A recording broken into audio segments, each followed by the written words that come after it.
Hi, good morning everybody. Today we are going to discuss about the structure of brain in Scoliodon. The Scoliodon belongs to the group fishes and it belongs to the class Chondrichthyes. Before we going to the structure of brain, I want to give a brief introduction about the nervous system because the brain is a part of nervous system. This nervous system we can study it in three divisions. They are central nervous system, peripheral nervous system and autonomous nervous system. Brain is a part of central nervous system. Brain and spinal cord together forms the central nervous system. And the nerves which arises from this brain and central spinal cord includes in the peripheral nervous system. Okay, if you look into the position of the brain where it is located, we can observe this in this diagram. It is present in the anterior position of the body, that is in head region. Okay, it is lodged and covered by the protected by the chondrocranium in the skull. If the brain is protected by the cranium, which is like a box-like structure, that animals are grouped under craniata. But this is a cartilaginous fish. The cranium is made up of cartilage, hence it is known as chondrocranium. The brain is covered by a single layer which is known as meninx primitiva. But in higher animals, we can observe the three layers which covers the brain. They are called meninges. They are dura mater, pia mater and arachnoid membrane. But as these are the fishes, in case of fishes we can observe only single layer, that is meninx primitiva. The space in between this meninx primitiva and chondrocranium is filled with cerebrospinal fluid. Okay, it acts as the shock absorber. If you look into the structure of the brain, it is divisible into three parts. They are forebrain, midbrain and hindbrain. This forebrain consists of again three parts. They are olfactory lobes and cerebrum and diencephalon. If you go to the structure of forebrain, it is formed by olfactory lobes, cerebrum and diencephalon. First part is the olfactory lobes. The olfactory lobes are present in the anterior position to the brain. From the anterolateral parts of the cerebrum, there arises olfactory peduncles which bears olfactory lobes. The olfactory lobes ends with the olfactory sacs, which in turn opens into the external nares. Okay, these are the concerned with the sense of smell.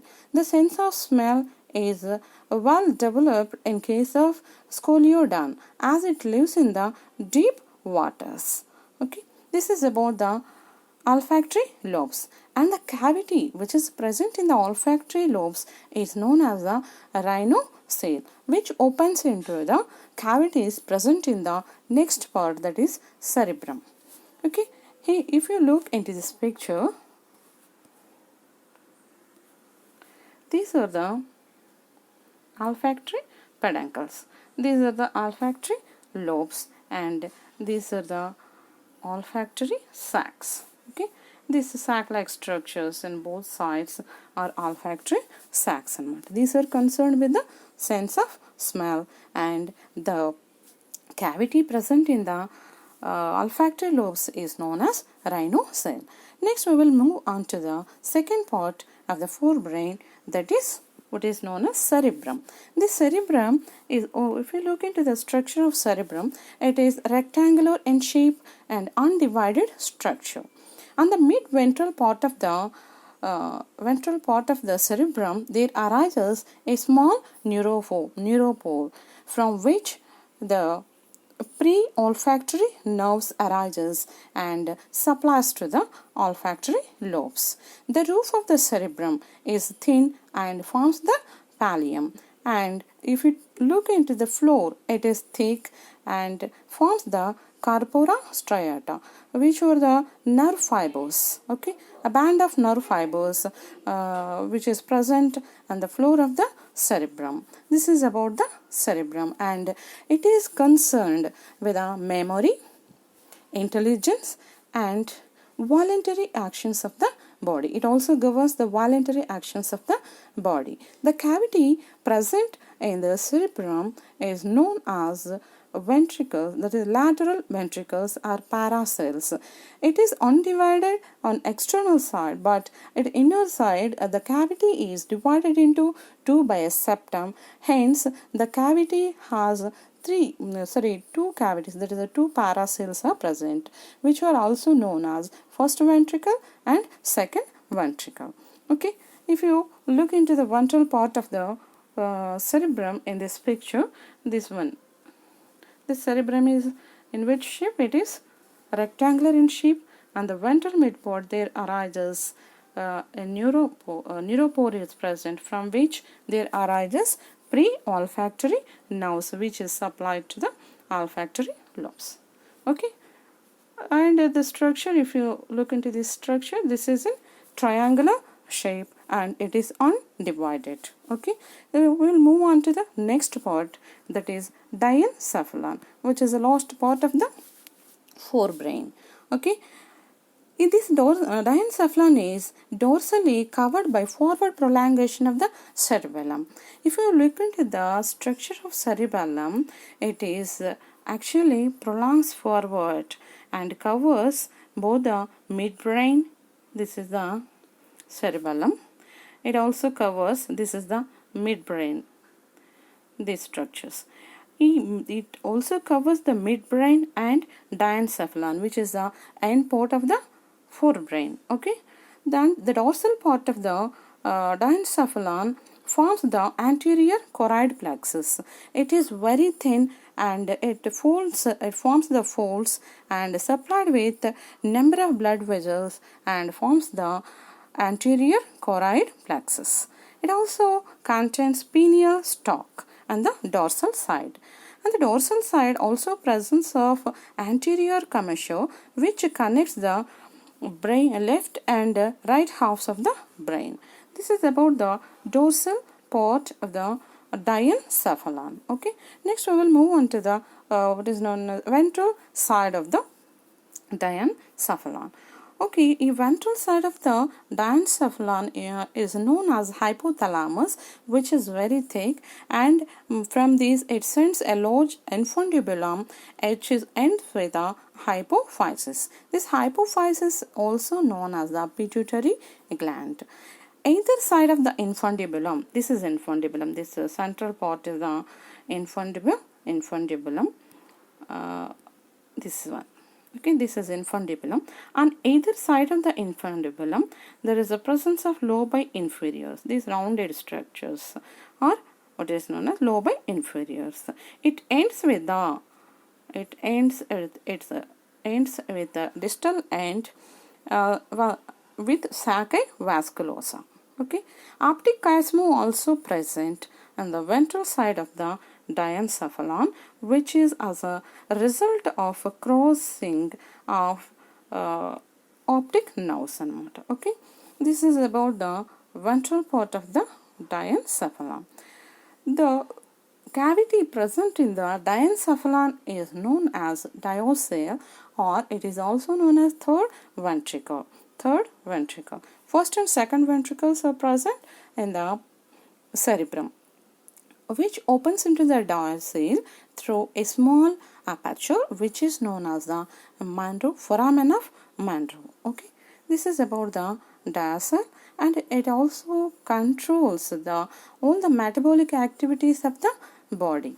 Okay, this is the main function of the diencephalon. Next, we will move on to the third part, the second part, midbrain.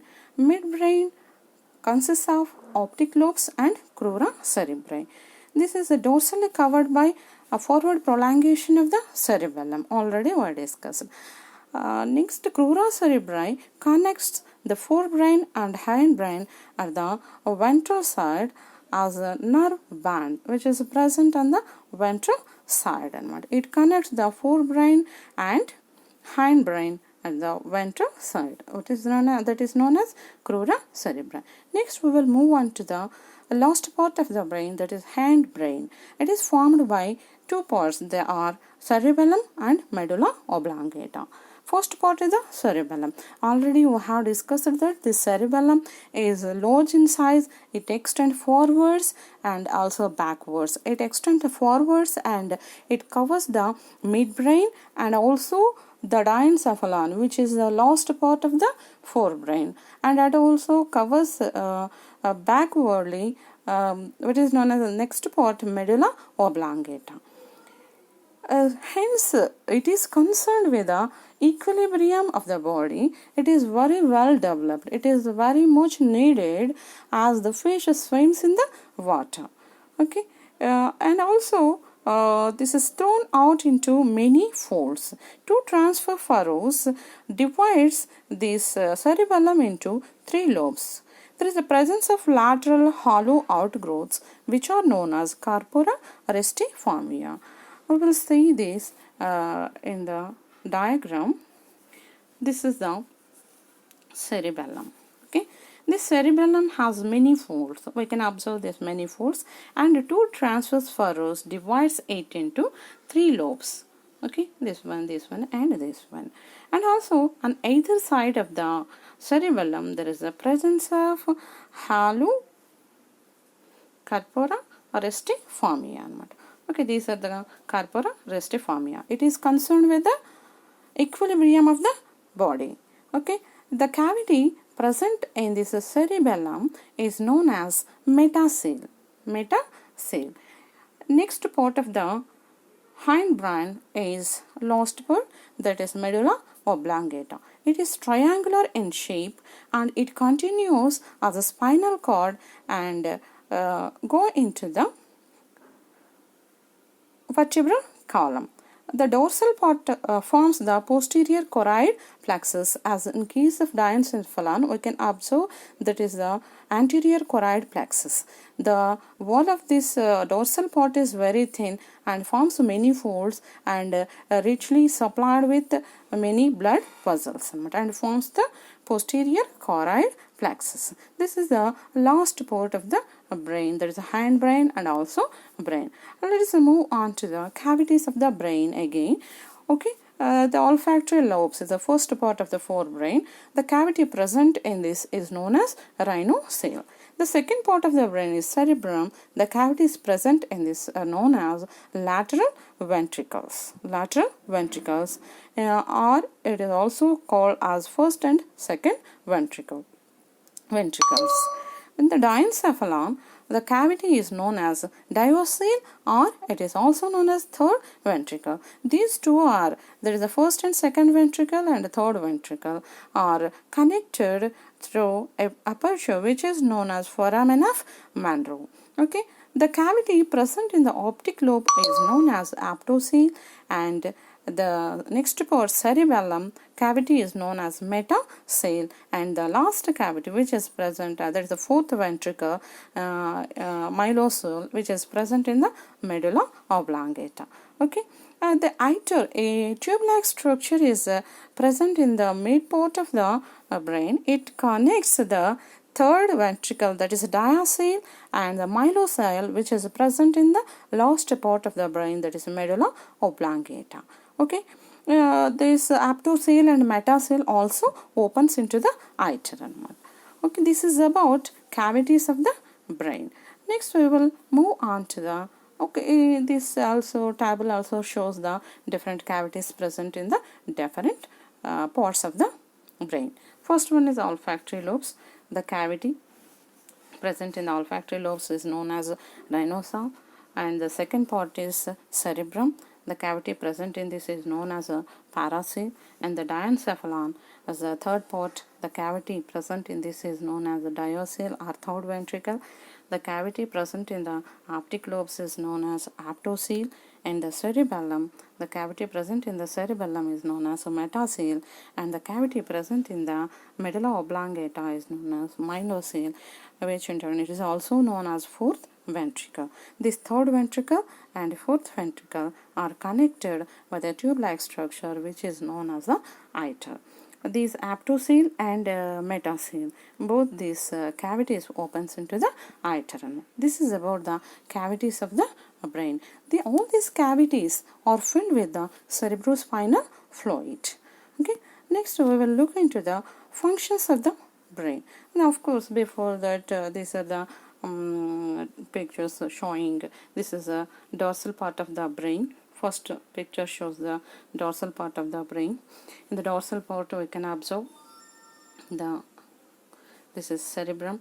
This is what is known as the olfactory lobes, first part of the forebrain, second part of the forebrain, and the diencephalon. It is not visible through the dorsal side because it is covered by the cerebellum, forward prolongation of the cerebellum. Actually, totally it is not visible through the dorsal side. Okay. Next, the second part is midbrain. These are the optic lobes, and third part is the hindbrain, which consists of this is the cerebellum, and this one is medulla oblongata. This is a dorsal view of the brain, and the second diagram shows the ventral part of the brain. In ventral part of the brain, we can observe this pore, neuropore, which is present in the mid-ventral position of the cerebrum, and here it is a diencephalon. A diencephalon, we can observe this one is a infundibulum, lobi inferioris, and this is a saci vasculosa. The infundibulum ends with a hypophysis, which is also known as a pituitary gland. The third picture shows the different cavities present in the different parts of the brain. This one is the first one is olfactory lobes. The cavity present in this is known as rhinocele. This is actually paraceles which are present in the cerebrum, and this is the diastole, third ventricle, also we know that as, and this one is aptoceles. And again this tubular structure which connects the diastole and the last cavity, that is myelocele, is known as iter. Tube-like structure which connects diastole and myelocele, which is present in the medulla oblongata. Okay, this is a metacele which is present in the cerebellum. These are the cavities of the brain. Okay, next we will move on to the functions of the brain. The brain controls and coordinates all the activities of the body.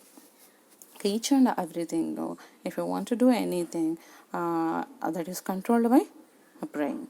Okay, if you take different parts of the brain, first part is the olfactory lobes. It is concerned with the sense of smell. Okay, next cerebrum. Cerebrum controls the memory and intelligence. It also governs the voluntary activities of the body. Voluntary activities means if you want to do anything, we can do. If you are sitting, okay, if you want to stand up, we can. If you don't want it, we don't do that. These are the voluntary activities. The activities which are in control of us are known as the voluntary activities. Next part is diencephalon. It controls the general metabolic activities of the body and vision and genital functions. Also, it controls genital functions. This is the diencephalon. Next, we will move on to the optic lobes. It is concerned with the sight. Cerebellum. It maintains the equilibrium of the body. Already we have discussed about that in the earlier. Okay. Next, medulla oblongata. It controls the involuntary actions. Involuntary actions means the activities of the body which are not in our control. For example, heartbeat, digestion process, and the formation of the urine. All these activities are known as the involuntary actions. This is about the structure of brain and functions of the brain. Thank you for listening. Okay, thank you friends. Listen my channel.